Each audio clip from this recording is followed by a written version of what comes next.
नमस्कार विद्यार्थी मित्रांनो, पालकांनो आणि माझे शिक्षक बंधू भगिनींनो. आज आपण NMMSच्या SAT विषयाबद्दल इतिहास या विषयावरचे जे प्रश्न आहेत त्या प्रश्नांचं विश्लेषण करणार आहोत. बघा, हे जे प्रश्न असतात ना विद्यार्थ्यांनो, हे 7वी 8वीच्या आपल्या पुस्तकातलेच असतात. आधुनिक भारताच्या इतिहासावर आधारित प्रश्न SAT मध्ये विचारले जातात. चला तर बघा, आपण प्रश्नांना सुरुवात करूया. पहिलाच प्रश्न आहे, 1756 साली बंगालच्या नवाबपदी कोण आले? बघा, आपण जर विचार केला किंवा वाचन केलं तर बंगालचा जो सुभेदार होता अलीवर्दी खान, त्याचा मृत्यू झाला आणि 1756 साली सिराज उद्दौला हा बंगालच्या नवाबपदी बसला. मात्र एवढाच विचार करून चालत नाही, तर आपल्याला अभ्यास करायचा आहे. मग त्यासाठी आपल्याला विश्लेषण सुद्धा करावं लागेल. मग सिराज उद्दौला हा बंगालच्या नवाबपदी 1756 साली बसला. मात्र इंग्रजांनी बंगालमधूनच आपल्या सत्तेचा पाया रोवला होता. मग आपल्या इंग्रजांची जी सत्ता आहे त्या सत्तेचा पाया रोवण्याचं काम या घटनेपासूनच झालेलं आहे.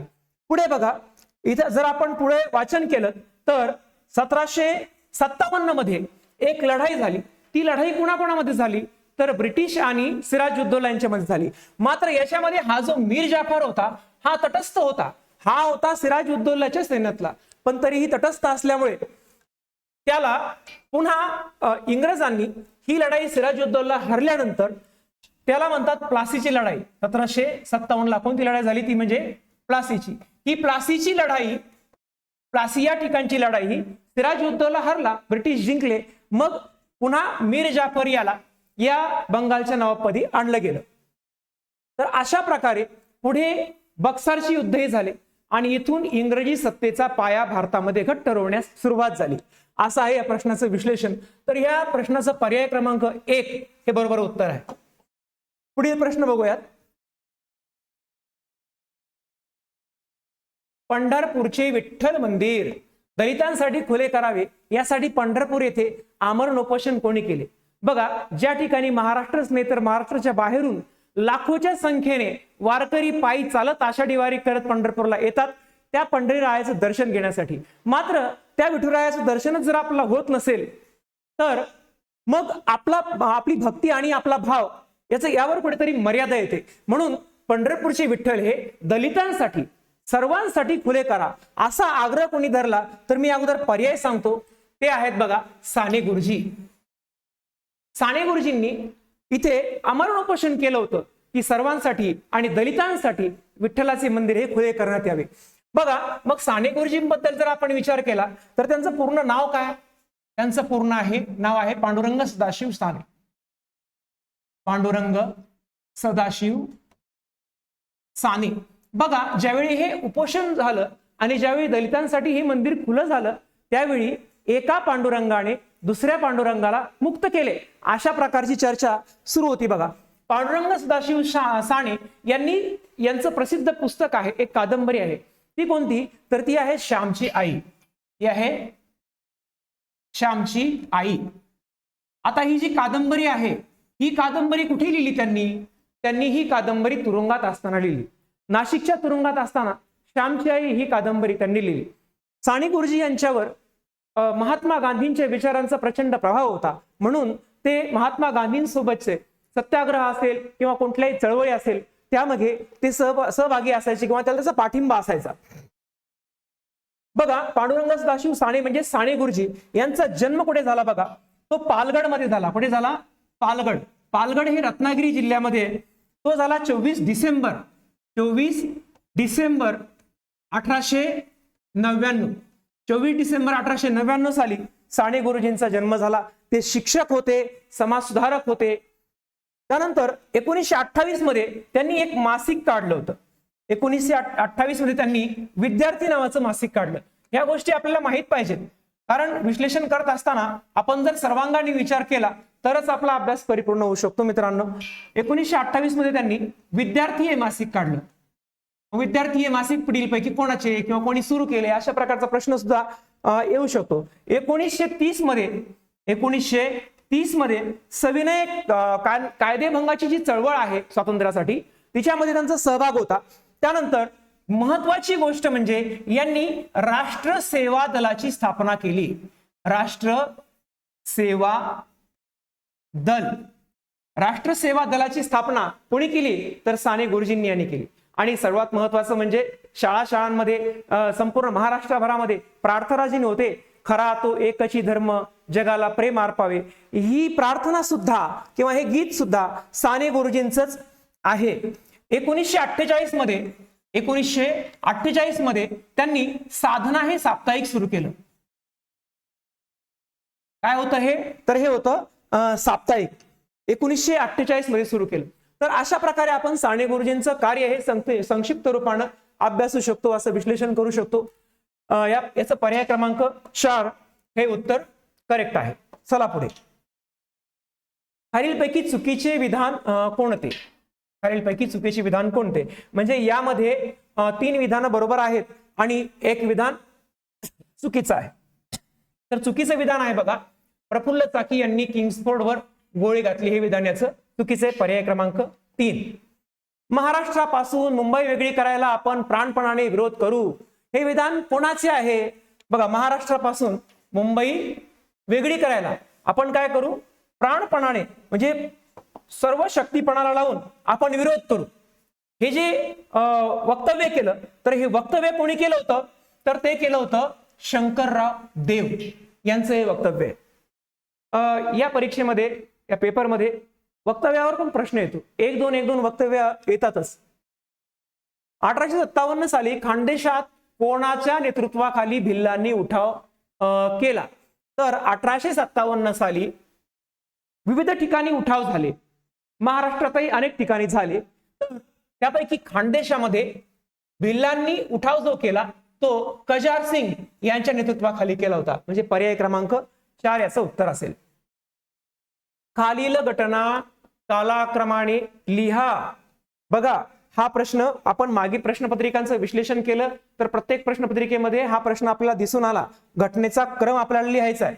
बघा, या ठिकाणी घटनेचा क्रम लिहित असताना अगोदर सगळ्यात कोणती घटना घडली हे बघायची, त्याचा क्रम लावायचा, नंतर पर्याय आपला शोधायचे। तर बघा, सर्वात अगोदर जी घटना घडली ना ती घडली रेग्युलेटिंग ऍक्ट,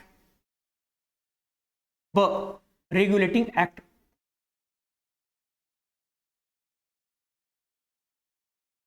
आता रेग्युलेटिंग ऍक्ट जो आहे तो ऍक्ट कधी झाला तर तो 1773 मध्ये झाला। बघा, त्यानंतर दुसरी जी घटना आहे ती घटना आहे पीठचा कायदा।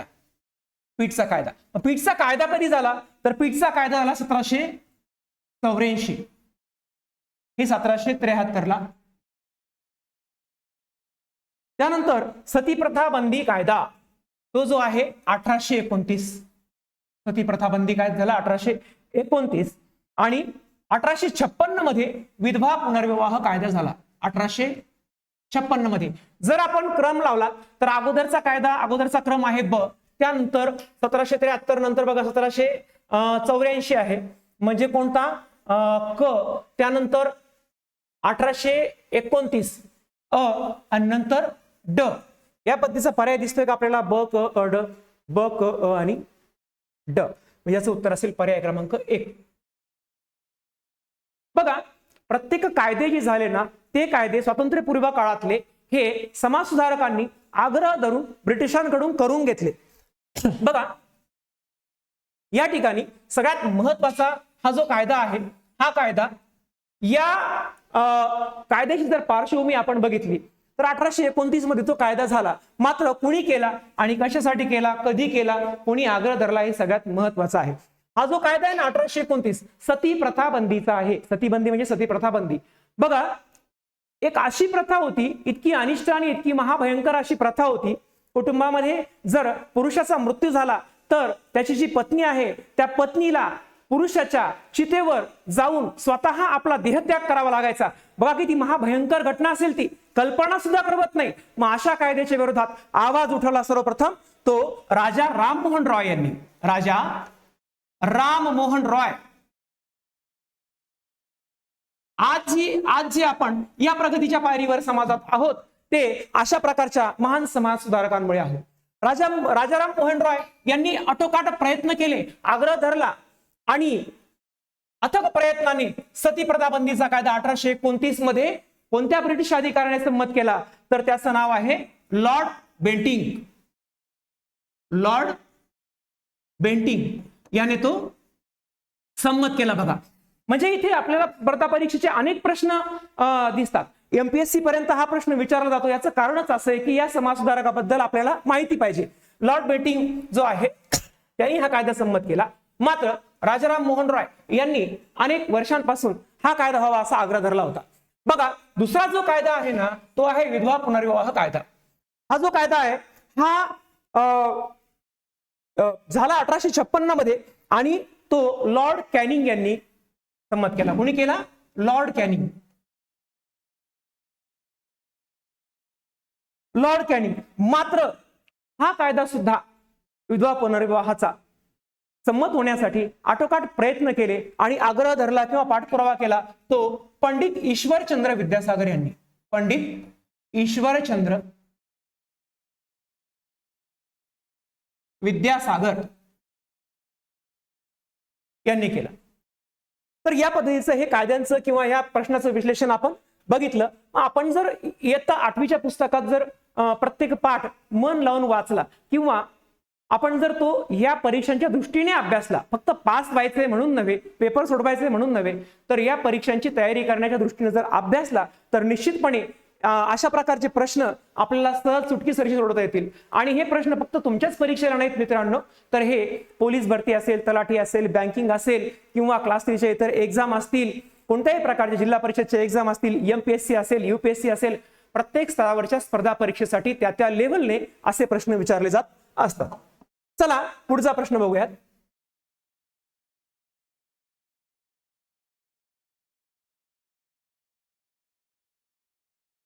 असा प्रश्न प्रत्येक सॅटच्या परीक्षेमध्ये प्रश्नपत्रिकेमध्ये एक असतो.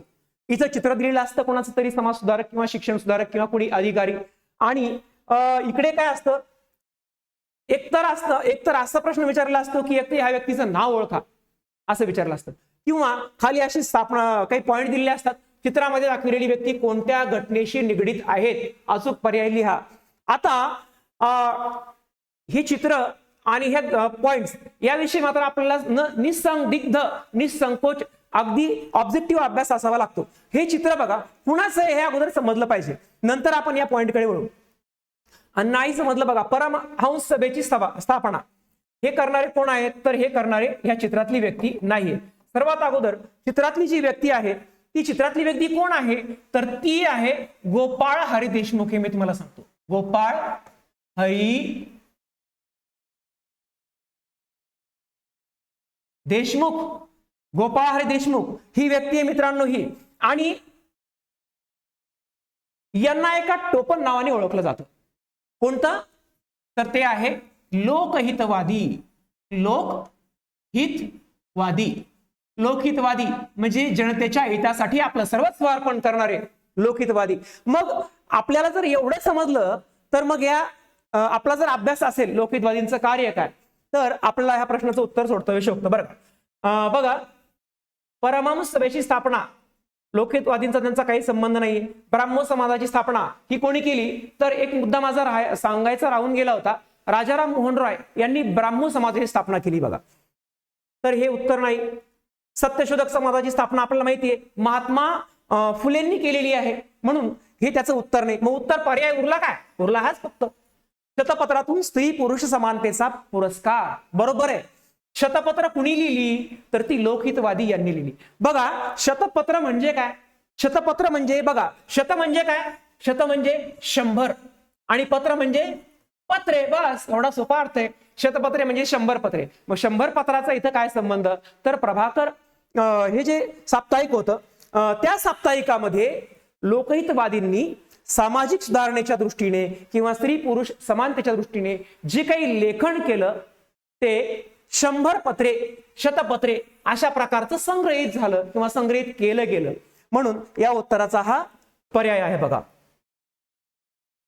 सोलापूरच्या सत्याग्रहामध्ये आघाडीवर असलेले व ब्रिटिश सरकारने फाशी दिलेल्या क्रांतिकारकांची नावे दिली आहेत, त्यामधील चुकीचे नाव ओळखा. चुकीचे नाव ओळखा. बघा या ठिकाणी चुकीचं नाव ओळखायला सांगितले आपल्याला, तर ते चुकीचं नाव आहे बघा शंकर शिवदारे. त्रिमंत्री योजना भारतीय नेत्यांसमोर मांडणाऱ्या ब्रिटिश मंत्र्याच्या शिष्टमंडळामध्ये खालीलपैकी कोणाचा समावेश नव्हता विचारले. होता नव्हता याच्यामध्ये आपण कन्फ्युज होऊ नका. कोणाचा समावेश नव्हता असं विचारले आपल्याला. मग कोणाचा समावेश नव्हता नेमका, तर बघा यामध्ये लॉर्ड माउंटबॅटन यांचा समावेश नव्हता. लॉर्ड माउंटबॅटन यांचा यामध्ये त्रिमंत्री योजनेमध्ये मात्र समावेश नव्हता. आता बघा त्रिमंत्री योजना जी आहे ती कशासाठी सुरू केली, तर ही भारताची एकत्व टिकून राहावं यासाठी त्रिमंत्री योजना ही सुरू करण्यात आली. माउंटबॅटन हे नव्हते त्यामध्ये. माउंटबॅटन नेमके कोण होते, तर बघा माउंटबॅटन हे कोण होते, तर शेवटचे व्हाईसरॉय होते. यावर अनेक वेळा प्रश्न विचारला आहे. कोण होते हे शेवटचे व्हाईसरॉय, म्हणजे भारताचे शेवटचे व्हाईसरॉय कोण होते, तर माउंटबॅटन. आणि स्वतंत्र भारताचे पहिले गव्हर्नर जनरल, म्हणजे पहिले गव्हर्नर जनरल. व्हाईसरॉय आणि गव्हर्नर जनरल हे ब्रिटिश काळामध्ये जी पद होती त्याच्याशी याचा संबंध आहे. बघा त्यानंतर या पाठोपाठ आणखी एक प्रश्न समोर येतो, त्यावरही प्रश्न विचारला जातो. Lord Canning. लॉर्ड कॅनिंग कोण होता बरं, तर लॉर्ड कॅनिंग जो आहे तो भारताचा पहिला व्हाईसरॉय होता. कोण होता, पहिला व्हाईसरॉय.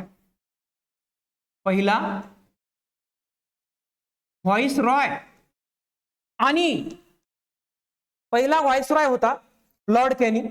आणि लॉर्ड कॅनिंग हा भारताचा पहिला व्हाईसरॉय होता आणि पहिले गव्हर्नर जनरल होते. एकूण 20 व्हाईसरॉय आपल्या भारतामध्ये झालेले आहेत. बघा अशा पद्धतीने या प्रश्नाचं आपल्याला उत्तर शोधता येईल. पुढचा प्रश्न आहे तो आहे सत्याग्रहांवर आधारित. महात्मा गांधींनी केलेल्या सत्याग्रहांचा योग्य क्रम लावा असं आपल्याला सांगितलेलं आहे. महात्मा गांधींनी सत्याग्रह जे केले त्याबद्दल आपल्याला माहिती हवी. बघा सगळ्यात अगोदर जो झाला तो 1917 मध्ये चंपारण्य सत्याग्रह 1917 मध्ये झाला. आणि कुठे झाला, तर बिहार राज्यामधल्या चंपारण्य या गावी झाला. त्यानंतर दुसरा जो सत्याग्रह आहे तो 1918 मध्ये झाला. त्याला म्हणतात खेडा सत्याग्रह. 1918 मध्ये. खेडा कुठे, तर हे गुजरात राज्यामधलं खेडा या ठिकाणी हा सत्याग्रह झाला या जिल्ह्यामध्ये. त्यानंतर असहकार चळवळ ही कधी सुरू झाली, तर ती झाली 1920 मध्ये सुरू झाली. त्यानंतर दांडी यात्रा इथे दिली 1930 मध्ये सुरू झाली. म्हणजेच अगोदर सगळ्यात कुठली घटना घडली, तर ती घडली ड. त्यानंतर बघा 17 नंतर 18 म्हणजे अ. नंतर 1920 असहकार चळवळ म्हणजे ब. आणि नंतर क दांडी यात्रा. ड अ ब आणि क. ड अ ब आणि क. पर्याय क्रमांक 3 या प्रश्नाचं उत्तर आहे, करेक्ट पर्याय आहे. बघा या ठिकाणी प्रश्न आला होता म्हणून असा एक मुद्दा आहे की स्वतंत्र भारताचे शेवटचे गव्हर्नर जनरल जर कोण असतील तर ते आहेत बघा राजगोपालाचारी. त्यांचं नाव काय आहे लक्षात ठेवा, येऊ शकतो प्रश्न हा.